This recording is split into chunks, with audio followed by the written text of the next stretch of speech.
Assalamualaikum semuanya.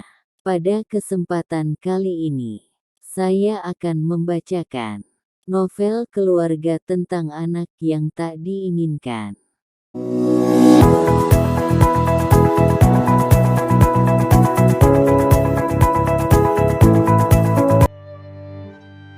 Di sini ramai dan padat. Banyak yang berjualan. Ada sayur-sayuran, makanan juga mainan. Aku berdecak kagum melihat keindahan pasar. Mataku berbinar cerah.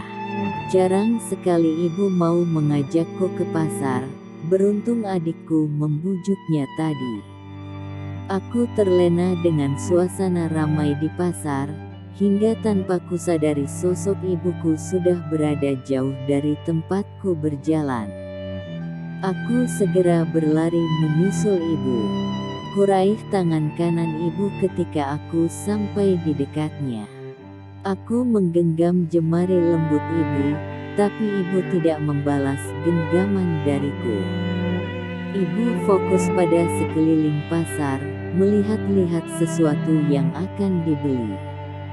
Aku terus mengikuti langkah ibu sembari menggandeng tangannya, dengan ibu yang menggenggam erat tangan mungil Anita di sebelah kirinya. Kami berhenti di salah satu tempat penjual sayuran. Ayuk-ayuk itu tersenyum menyambut kedatangan kami bertiga. Sayurnya, Mbak, Ayuk menawarkan sayur yang dijual. Gandenganku terlepas ketika ibu menarik tangan. Sebelah kiri masih tetap mencekal tangan Anita, dan yang tak kupegang lagi tengah sibuk memilah sayuran. Kangkungnya berapa satu ikat? Yuk. Satu ikat 2.000, ambil yang seikat isi 3 cuma 5.000. Ayuk itu menjelaskan kepada ibu. Saya ambil yang 5.000, ibu membongkar sayur kangkung sampai yang paling bawah. Memilih yang paling segar untuk dibawa pulang. Mataku mendapati susunan bakso yang berbungkuskan plastik transparan. Ibu, mau bakso? Aku menarik-narik tangan ibu sambil menunjuk ke arah bakso itu. Aku suka sekali makan bakso, apalagi kalau dimasak sup. Ibu berdecak, jangan bawel. Ibu menyentak tangannya dengan kasar, membuat tubuhku ikut sedikit tersentak. Makan saja apapun yang dimasak. Lanjutnya, aku menundukkan kepala. Baiklah, ibu. Bu, mau bakso. Kali ini Anita yang minta. Adik perempuanku yang berusia 6 tahun ke atas. Kudapati segaris senyum tulus di bibir ibu. Ia menatap ke arah Anita, lalu mengelus pucuk kepala Anita. Iya sayang, mau bakso ayam atau daging? Aku terkejut mendengar pertanyaan ibu. Keinginan Anita langsung dituruti, padahal permintaan kami sama-sama mau bakso. Tundukkan kepalaku semakin dalam. Caraku menyembunyikan kesedihan ini. Hal yang seperti ini sudah biasa terjadi padaku. Anita disayang-sayang, sementara aku disisihkan. Anita mendekatiku. Kakak mau bakso apa? Tanyanya padaku. Mata bulatnya begitu polos saat sedang menatapku. Kakak ikut yang Nita makan saja. Jawabku. Tatapan Anita kembali pada ibu. Aku mau dua-duanya. Ibu tertawa geli. Baiklah, sayang. Ibu kembali bercakap dengan Ayuk. Bakso ayam sama dagingnya sekalian, yuk. Katanya. Total semua ada 30.000. Ayuk menyerahkan belanjaan pilihan ibu yang sudah dibungkus dalam plastik. Ibu membuka dompet kemudian menyerahkan selembar uang kertas berwarna biru. Kembalian 20.000 diserahkan, dan diterima oleh ibu. Terima kasih. Sama-sama, yuk, beli ya. Jual. Mbak. Kami pun pergi dengan ibu yang menggandeng tangan Anita, sementara aku berjalan di sisi kiri ibu tanpa bergandeng tangan. Napasku berembus dengan berat. Tiba-tiba pandanganku menjadi buram, dan mataku terasa panas. Saat air asin itu memaksa menitik, cepat-cepat aku menyekat tanpa meninggalkan jejak di pipi.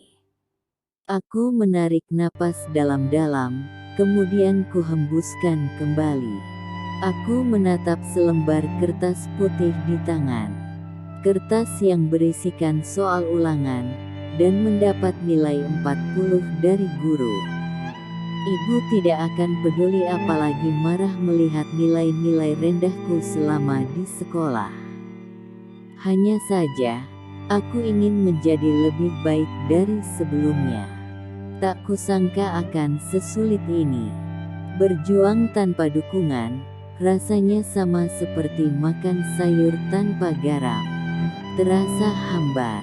Aku butuh dukungan dari ayah dan ibu sebagaimana mereka mendukung Anita. Mendorong Anita hingga menjadi murid yang berprestasi walau masih duduk di bangku sekolah dasar. Aku iri sekali. Rasa ini hanya bisa kupendam sendiri. Lagi pula, yang mereka sayangi bukan orang lain melainkan saudari kandungku sendiri.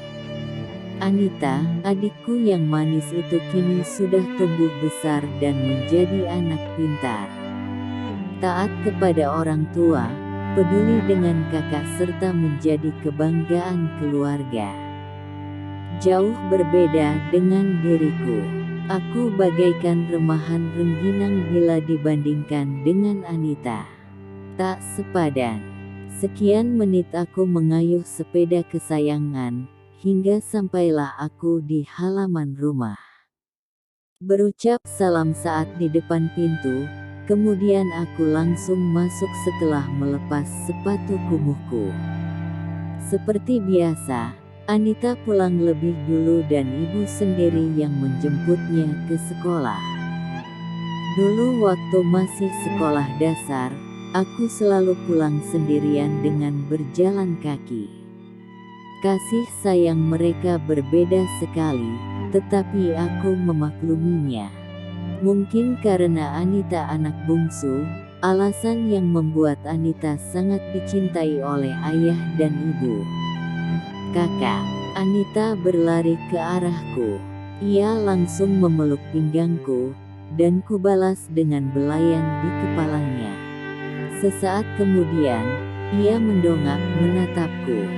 Bagaimana dengan ulangan kakak hari ini?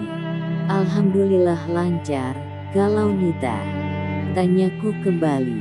Tak ada jawaban. Anita langsung menarik tanganku, membawaku berlari melewati ruang tamu. Aku tergopoh mengikutinya.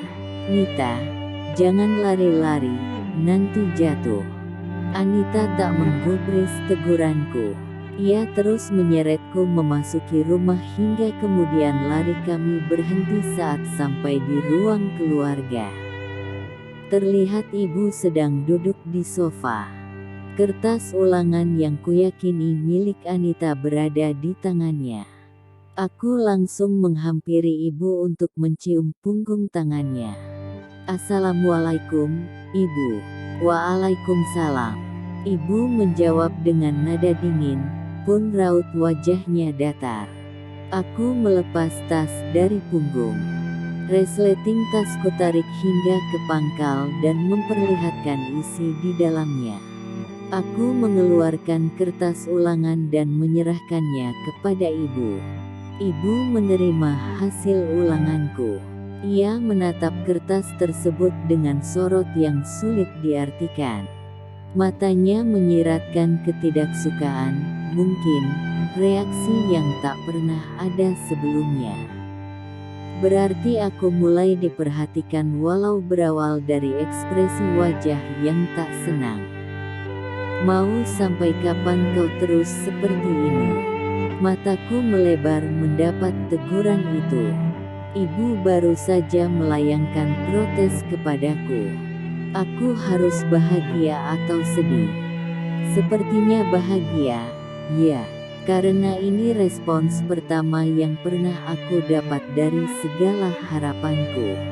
Maaf, Ibu. Aku menunduk bersalah sembari duduk bersimpuh di hadapan Ibu. Anita berdiri di belakangku menjadi penonton. Andaikan nilaiku bagus, akankah Ibu memberi respons positif? Seharusnya aku tidak terlena dengan nilai-nilai rendahku. Aku menyesal. Ibu beranjak meninggalkan sofa. Aku memerhatikan setiap gerakan langkahnya. Ia berjalan ke arah pintu, membuka bagian belakang pintu lalu kembali padaku dengan membawa sapu lidi di tangan. Dan ratusan lidi yang diikat menjadi satu mendarat di lenganku. Beralih ke punggung, pipi bokong lalu paha. Terima kasih telah menonton. Nantikan episode 2-nya di channel Adit Novel. Jangan lupa subscribe agar dapat notif ketika episode 2-nya telah diunggah.